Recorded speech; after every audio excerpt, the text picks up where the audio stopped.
وأحسن منك لم تر قط عيني وأجمل منك لم تلد النساء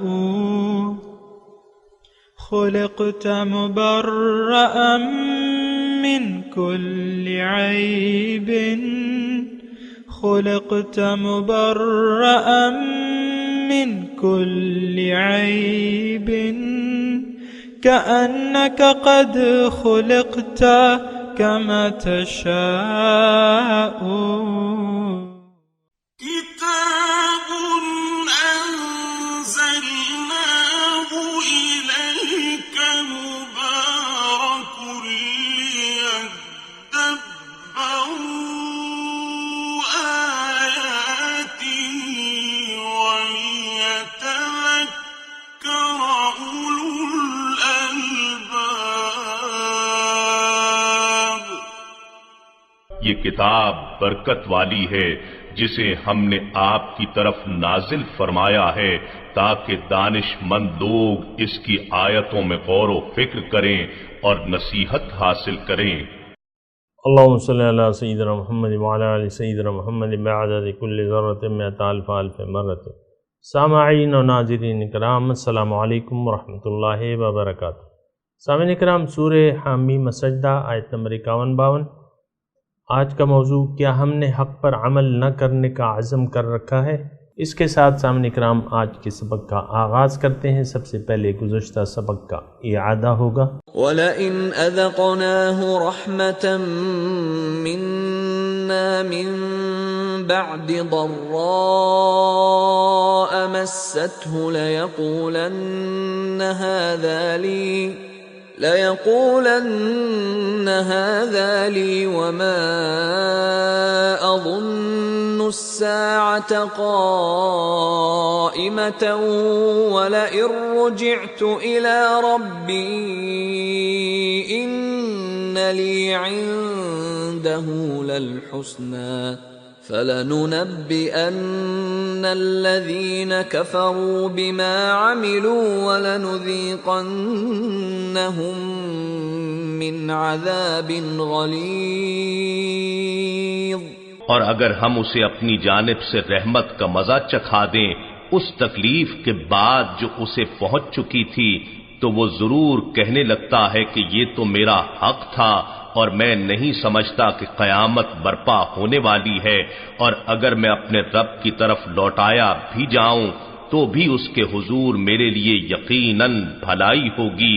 سو ہم ضرور کفر کرنے والوں کو ان کاموں سے آگاہ کر دیں گے جو انہوں نے انجام دیے، اور ہم انہیں ضرور سخت ترین عذاب کا مزہ چکھا دیں گے۔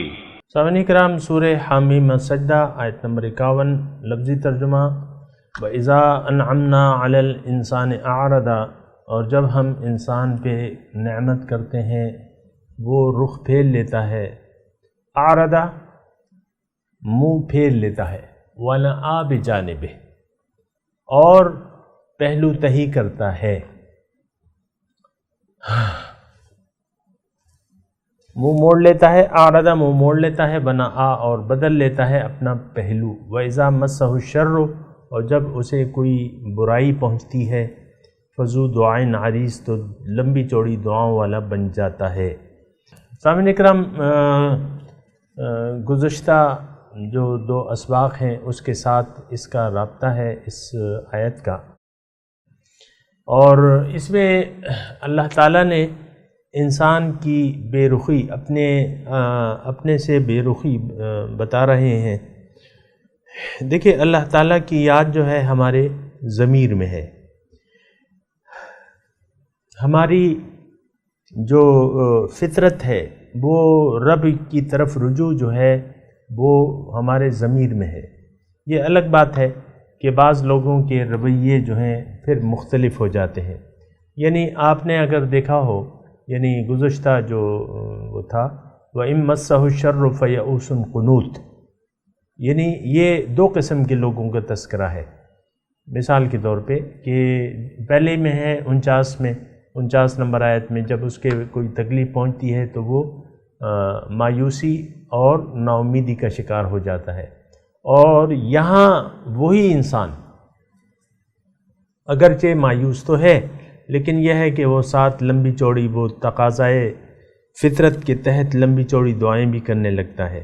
یعنی یہ دونوں حالتوں میں سامعین اکرام انسان کا بھروسہ ظاہر پہ ہے، لیکن یہاں اللہ تعالیٰ نے فرمایا وَإِذَا مَسَّهُ الشَّرُّ فَذُو دُعَاءٍ عَرِيضٍ، جب اسے تکلیف پہنچتی ہے تو یہ لمبی چوڑی، یعنی فطرت کی جو تڑپ ہے اللہ تعالیٰ کی طرف، جو وہ بھی اللہ تعالیٰ کو پکارنے لگتا ہے۔ ایسا عام طور پہ ہوتا ہے سامعین اکرام کہ ایک سہارا ہے، انسان کا حقیقت میں سہارا تو ایک ہی ہے اور وہ ہے اللہ۔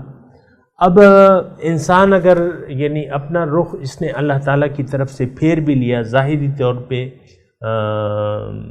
اس کا رخ جو ہے ظاہر کی طرف ہو گیا، تو اللہ تعالیٰ کو تو یہ بھلا دیتا ہے، جیسے کہ یہاں اللہ تعالیٰ نے فرمایا ہے کہ وَإِذَا أَنْعَمْنَا عَلَى الْإِنسَانِ أَعْرَضَ، جب ہم نعمت کرتے ہیں تو وہ منہ موڑ لیتا ہے اور پہلو تہی اختیار کر لیتا ہے، یعنی کس سے؟ اللہ کی یاد سے، اللہ کی بندگی سے، اللہ تعالیٰ کی یاد سے۔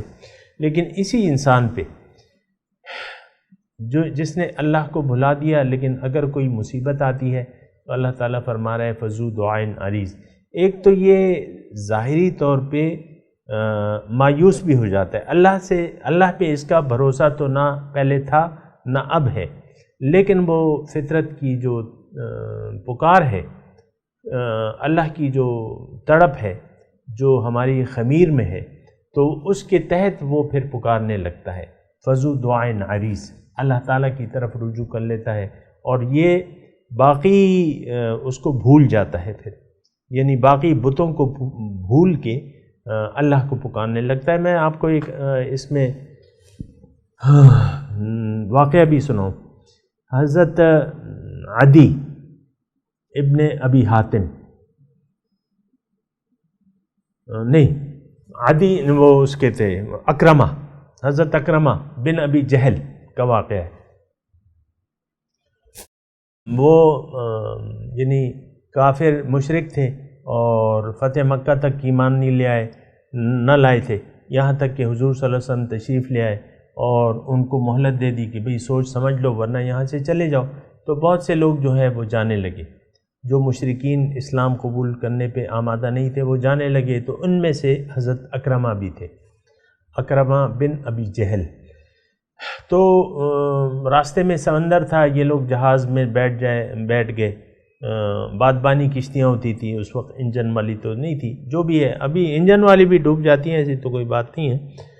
تو راستے میں طوفان آ گیا، سمندری طوفان تو مشہور ہوتے ہیں، اونچی اونچی لہریں، اور کشتی جو ہے بری طرح ڈولنے لگتی ہے، تو وہ ڈولنے لگی کشتی۔ تو اس حالت میں یہ سب جو مشرک بیٹھے ہوئے تھے ان کے ساتھی، وہ اللہ کو پکارنے لگے، اللہ کو پکارنے لگے۔ تو یہ بھی اللہ کو پکارنے لگے، لیکن ان کا یہ خیال آیا حضرت اکرمہ کا کہ دیکھو ہمارا اور محمد کا جھگڑا کیا تھا، وہ ہمیں ایک اللہ کی بندگی کی طرف اور توحید کی طرف دعوت دے دیتے، ہم نے اس سے انکار کیا کہ نہیں یہ اور بھی معبود ہیں، یہاں اب ہم پہ مصیبت آئی ہے تو اب ہم اللہ کو پکارنے لگے ہیں۔ تو اس کا مطلب یہ ہے کہ ان کی بات تو حق تھی، حضور صلی اللہ علیہ وسلم کی دعوت حق تھی، معبود اور مشکل کشا حاجت روا تو ایک ذات ہے جس کو ہم ابھی پکار رہے ہیں۔ انہوں نے ارادہ کر لیا کہ اگر یہ طوفان تھما اور ہم بچ گئے تو میں جاؤں گا واپس اور ایمان لے آؤں گا۔ چنانچہ وہ واپس آئے اور پھر بہت اچھی طرح ایمان لے آئے اور بہت اچھی خدمات انجام دی، اللہ تعالیٰ نے ان کو توفیق دے دی، تو ایمان کی توفیق دے دی اللہ تعالیٰ نے۔ تو بہرحال اس میں سامعین کرام اگر آپ دیکھیں تو مضمون جو ہے وہ بنیادی طور پہ توحید کا ہے۔ اگر آپ سمجھیں اور سمجھنے کی کوشش کریں نا کہ اللہ کی طرف، اس میں کہا یہ جا رہا ہے کہ اللہ کی طرف متوجہ ہو جاؤ، اللہ ہی کو اپنا خالق اور مالک مان کے اسی کو اپنا مقصود و مطلوب مان لو۔ دعوت تو یہی تھی ساری، اور ان لوگوں نے یعنی ظاہر پرستی کو اپنا لیا تھا، اور مختلف یہ اللہ تعالیٰ نے حالتیں جو ہیں بیان کی، اور ابھی جو ایک ہم نے پڑھا وَإِذَا أَنْعَمْنَا عَلَى الْإِنسَانِ أَعْرَضَ وَنَأَى بِجَانِبِهِ، جب ان نعمت کرتے ہیں ہم انسان پہ، حالت اچھی ہوتی ہے تو یہ مجھے بھلا دیتا ہے، اور کوئی مصیبت آتی ہے تو مجھے پکارنے لگتا ہے، فَذُو دُعَاءٍ عَرِيضٍ۔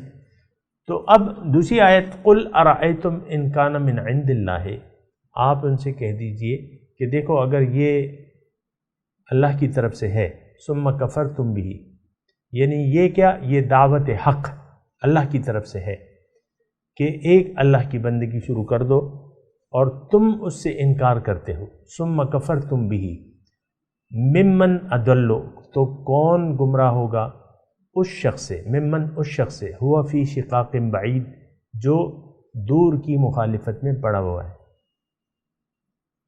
یہ ایک رویہ ہے سامعین کرام، یعنی حق، یہ اس کا جو ہے اگر آپ دیکھیں قرآن میں دوسری جگہ اس کا تذکرہ ہے، ذالک بانہم کانوا بآیاتنا یجحدون کے الفاظ اسی صورت میں استعمال ہوئے کہ ان کا حال یہ ہوا کہ وہ میری نشانیوں سے دیدہ دانستہ انکار کرتے تھے۔ یعنی دیکھیں ہم ہیں، مثال کے طور پہ ہمیں دعوت حق ہمارے سامنے پیش کی جاتی ہے، قرآن موجود ہے، سنت رسول کا طریقہ موجود ہے۔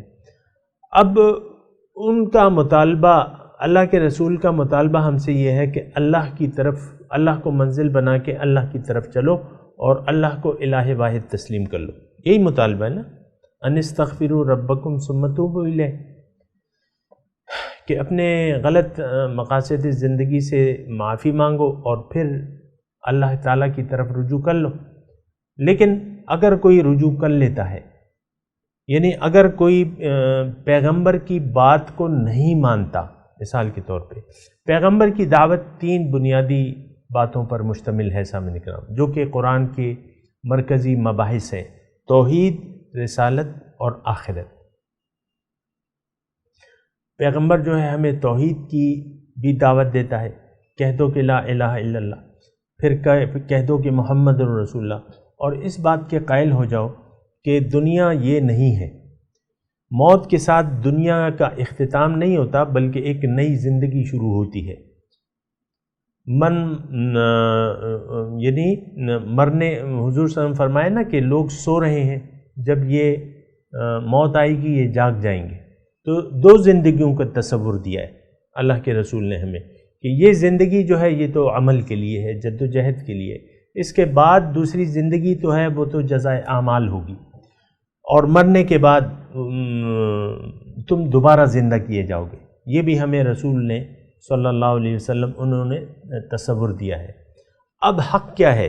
توحید، رسالت اور آخرت، 3 چیزوں پر بنیادی طور پہ یہ حق جو ہے مشتمل ہے بنیادی طور پہ۔ پھر تو اس کی تفصیلات ہیں، یعنی کتاب ہے، ملائکہ ہیں، تقدیر ہے، وغیرہ وغیرہ، لیکن بنیادی طور پہ یہ 3 دعوتیں ہیں، دعوت اللہ اور ایمان بالرسول اور ایمان بالآخرت، یہ 3 چیزیں ہیں۔ اب یہ ہے کہ ان کان من عند اللہ، اگر آپ ٹیکسٹ کو دیکھ رہے ہیں، قل ارأیتم ان کان من عند اللہ ثم کفرتم بہ، اس میں تھوڑا سا مضمون ہے کہ آپ ان سے کہیے کہ بھئی بھلا یہ بتاؤ کہ اگر یہ دعوت حق ہے، کیا مطلب؟ کون سی دعوت؟ توحید کی، شرک مت کرو، اللہ کے قائل ہو جاؤ کہ اللہ ہی معبود واحد ہے، اور میں جو ہوں اللہ کا رسول ہوں، اور آخرت ان کان من عند اللہ، یعنی آپ کو معلوم ہونا چاہیے کہ اس میں کیا چیز اللہ کی طرف سے ہے۔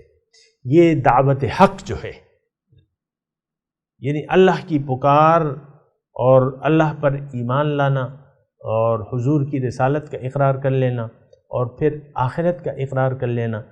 ارأیتم ان کان من عند اللہ،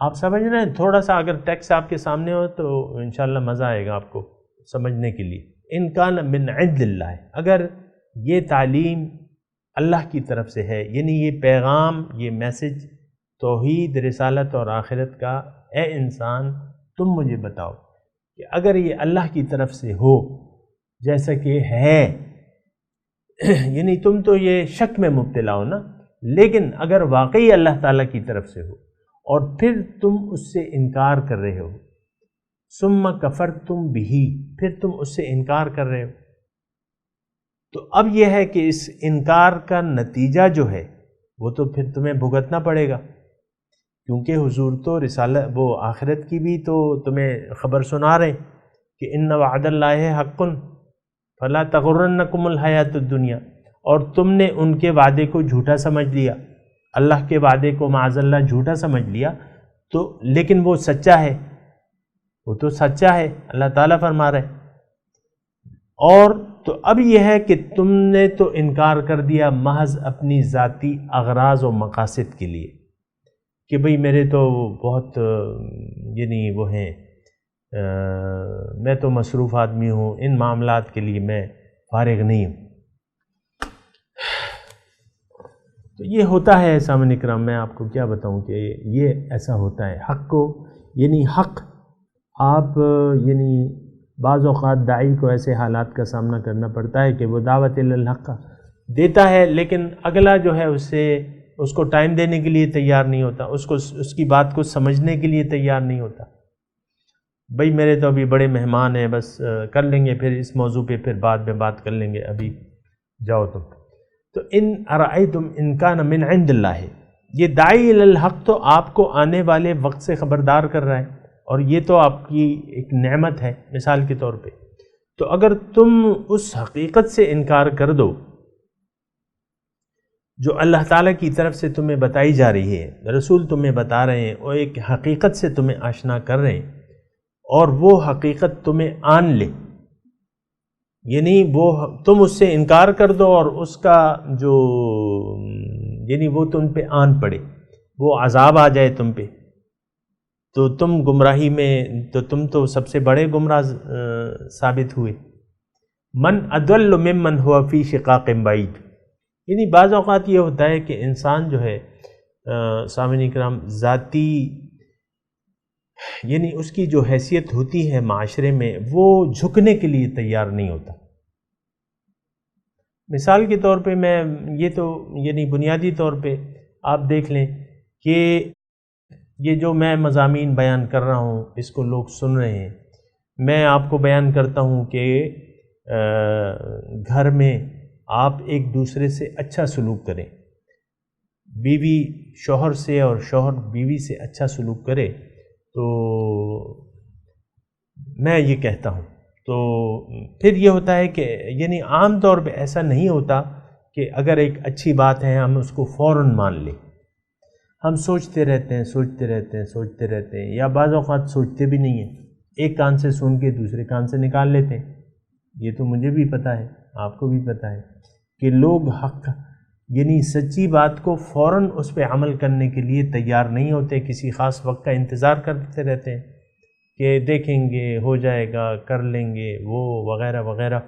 تو اس میں اب یہ ہے نا کہ یہ تو دعوت حق ہے، اچھی بات کو تو فوراً تسلیم کر لینا چاہیے کہ بھئی یہ پانی پی لو، نہیں پیو گے تو مر جاؤ گے۔ یہ جو داعیان الحق یا پیغمبر کی آواز ہے تو وہ تو یہی ہے کہ بھئی یہ توحید کا جو ذائقہ ہے یہ چکھ لو، رسالت کو تسلیم کر لو، حیات بعد الموت کو مان لو، اور مان لو گے تو تمہاری ایک نئی زندگی شروع ہو جائے گی۔ تو یہ جام توحید جو ہے یہ اگر پینے سے تو تمہیں ایک نئی زندگی مل جائے گی، لیکن ہم لوگ پیتے نہیں ہیں عام طور پہ۔ یہ یعنی یجحدون کے الفاظ میں استعمال ہوئے، دیدہ دانستہ انکار، سمجھتے تو ہیں۔ آج دیکھیں میرا تو اپنا یہ ایمان ہے کہ قرآن کو ہم مسلمان مانتے تو ہیں، یقین ہے کہ یہ اللہ کی کتاب ہے، لیکن باقی نہیں، باقی اس پہ عمل کے لیے کوئی تیار نہیں ہے۔ سنت رسول کو، اسوہ رسول کو سب حق مانتے ہیں کہ ہے، انہوں نے ایک اچھی زندگی گزاری ہے، لیکن اس کا اتباع ہم کریں اس پہ ہم لوگ تیار نہیں ہوتے۔ ثم کفرتم ان کان من عند اللہ ثم کفرتم، اگر یہ اللہ کی طرف سے ہے اور پھر تم اس سے انکار کر رہے ہو قولاً یا عملاً، تو اب یہ ہے کہ یہ تو تم بڑی گمراہی میں ہو۔ من اضل، کون ہے زیادہ گمراہ؟ اس شخص سے جو اس مخالفت، دور کی مخالفت میں پڑا ہوا ہے محض اپنی انانیت کی وجہ سے۔ اور یہ سامعین کرام، یہ آج معاملہ ایسا ہو رہا ہے، یعنی ایسے معاملات آج کل ہو رہے ہیں، حق ہمارے سامنے ہے۔ آپ دیکھیں، میں آپ کو بیان کرتا رہتا ہوں، اللہ تعالیٰ کے رسول موجود ہیں، ان کی سنت مبارکہ موجود ہے، ان کی لائی ہوئی ہدایت موجود ہے، اسلام کی نعمت موجود ہے، لیکن اس کو ہم اپنانے کے لیے تیار نہیں ہیں، عملاً ہم انکار کر رہے ہیں۔ ثم کفرتم میں ہم سب آ رہے ہیں۔ آج یہ معاشرہ جس میں میں اور آپ رہ رہے ہیں، اللہ کے دین میں پورے کے پورے داخل ہونے کے لیے عملاً تیار نہیں ہے۔ ہم تو وہ اپنی روش برقرار رکھنا چاہتے ہیں۔ اس کا یہ مطلب نہیں ہے کہ حق نہیں ہے یا حق کو بیان کرنے والے نہیں ہیں، یہ مطلب نہیں ہے، یا حق کو ہم ام لم یعرفوا رسولہم، یا انہوں نے اپنے رسول کو نہیں پہچانا۔ ہم سب مانتے ہیں کہ محمد صلی اللہ علیہ وسلم اللہ کے رسول ہیں، ہم سب مانتے ہیں، یعنی میرا یہ عقیدہ ہے، میرا یہ ماننا ہے، اور یقیناً کہ میں جن لوگوں سے، ظاہر ہے کہ فی الوقت تو مسلمان جو ظاہری طور پہ ہیں وہ میرے مخاطب ہیں، میرا ایمان اور عقیدہ ہے کہ ہم سب حضور صلی اللہ علیہ وسلم کو ماننے والے ہیں، قرآن کو ماننے والے ہیں، اسلام کو ماننے والے ہیں، لیکن ہمارا یقین نہیں ہے اس میں۔ یقین اس طریقے سے نہیں ہے، یعنی ہمارا گمان یہ ہے کہ یہ ایک متبرک کتاب ہے، لیکن یہ عمل کے لیے تو نہیں ہے، یہ تو کتاب ہدایت نہیں ہے، یہ کتاب ناظرہ ہے۔ آپ دیکھیں کتاب کو آپ استعمال کیسے کر رہے ہیں، آپ نے بس اس کو محض ایک کتاب ناظرہ تصور کر لیا ہے، یا کوئی مرنے قریب، یعنی ایک جانکنی کا وقت ہے کسی مردے، کسی انسان کی، تو آپ سپارے بیٹھ کے کھول لیتے ہیں، ذکر و اذکار و تسبیحات شروع کر دیتے ہیں۔ وہ ابھی جانکنی طاری ہوتی ہے، وہ سب آ گئے ہوتے ہیں کمرے میں اکٹھے ہو کے، اور یعنی جو پراپر موت ہوتی ہے نا ایک طریقے سے، کہ بندہ بیمار ہو، پھر جانکنی ہو، جانکنی دن ہو، 2 دن ہو، یا جو بھی ہے، تو وہ پھر ذکر اذکار شروع ہو جاتا ہے، کچھ تیمارداری میں، کچھ پیالی میں پانی لے کے، چمچہ لے کے بیٹھ جاتا ہے کہ اس کو ایک ایک قطرہ جو ہے وہ پلاتا رہے۔ تو یہ ہم نے محدود کر لیا ہے کہ چلو لے آؤ قرآن کھول لو، پھر جب مردہ چلا جاتا ہے، جان نکل جاتی ہے، تو سب سے پہلے سپاروں کی فکر ہوتی ہے کہ اب سپارے لے آؤ، اور پھر وہ جو بھی آتا ہے اس کو آپ ایک ایک سپارہ پکڑا دیتی ہو کہ چلو شاباش تلاوت کرو اور اس کو بخشو اور جنت میں پہنچو۔ آپ ایسے تھوڑی کوئی جاتا ہے جنت میں، یہ تو فذوقوا بما عملتم، چکھو اب جو عمل تم نے کیا ہے اس کا ذائقہ چکھو۔ یہ ہمارا گمان ہے۔ تو بہرحال میں اس کی زیادہ بات نہیں کرتا، لیکن آپ اس ضرور، ارأیتم، قل ارأیتم، بھلا مجھے یہ بتاؤ کہ اگر یہ قرآن حق ہے اللہ کی طرف سے، یہ تعلیم حق ہے توحید کی، آخرت حق ہے، مرنے کے بعد دوبارہ زندگی، پھر اجر، ثواب اور اجر، یہ حق ہے، توحید حق ہے، اور پھر تم اس سے عملاً انکار کر رہے ہو۔ دیکھیں میں دانستہ طور پہ اس کو اپنی طرف متوجہ کر رہا ہوں، یا تو ہم عملاً انکاری ہیں توحید کے، اور یا عملاً ہم توحید کے اقراری ہیں۔ دیکھیں 2 زبانیں ہوتی ہیں، میں نے آپ کو کہا ہے، یا تو ہمارا اصل، دیکھیں اس میں مسئلہ یہ ہے کہ دیکھیں جو ہمارے اعمال ہیں وہ ہمارے یقین کی بنیاد پہ اعمال پیدا ہوتے ہیں۔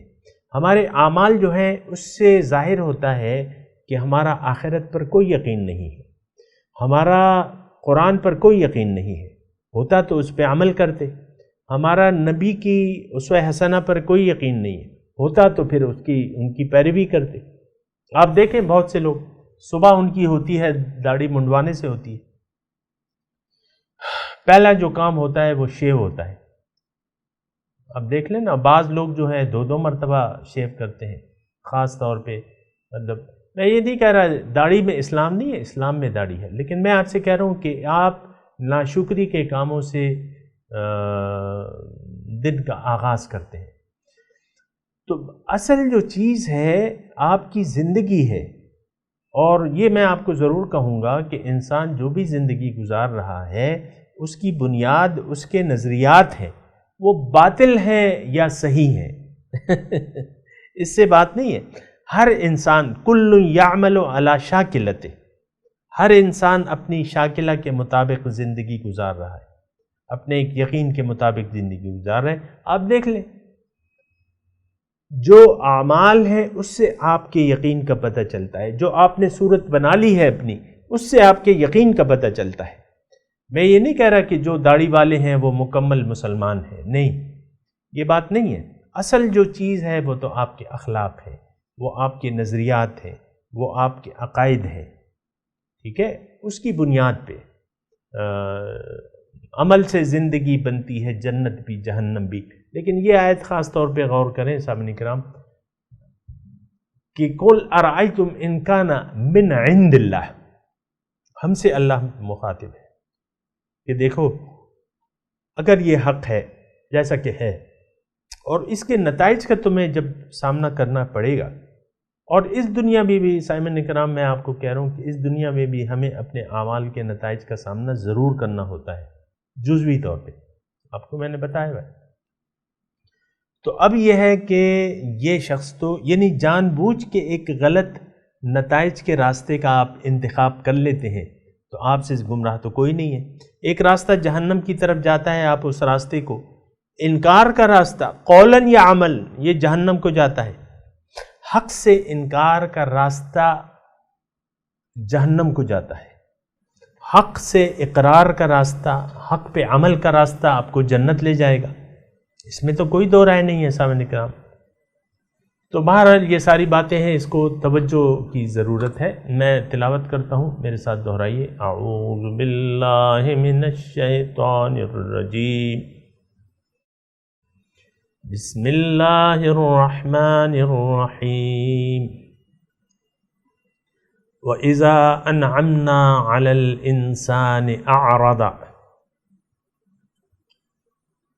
وَنَأَىٰ بِجَانِبِهِ وَإِذَا مَسَّهُ الشَّرُّ فَذُو دُعَاءٍ عَرِيضٍ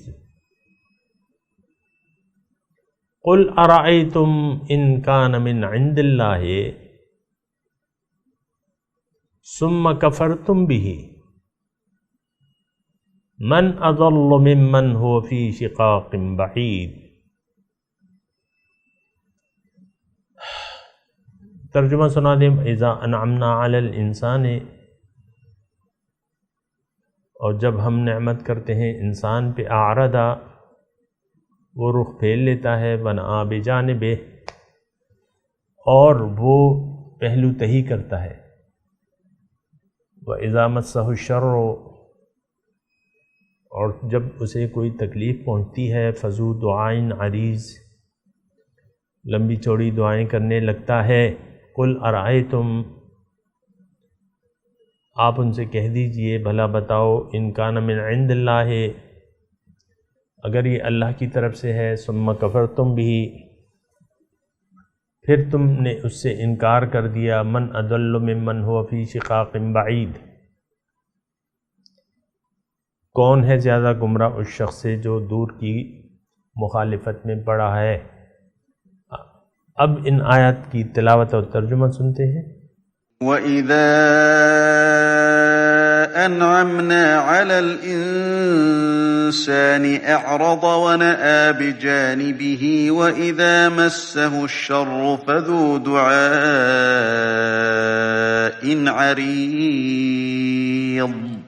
When we provide comfort for the human being, he withdraws and distances himself. But when adversity befalls him, he starts lengthy prayers. قُلْ أَرَأَيْتُمْ إِنْ كَانَ مِنْ عِنْدِ اللَّهِ ثُمَّ كَفَرْتُمْ بِهِ مَنْ أَضَلُّ مِمَّنْ هُوَ فِي شِقَاقٍ بَعِيدٍ۔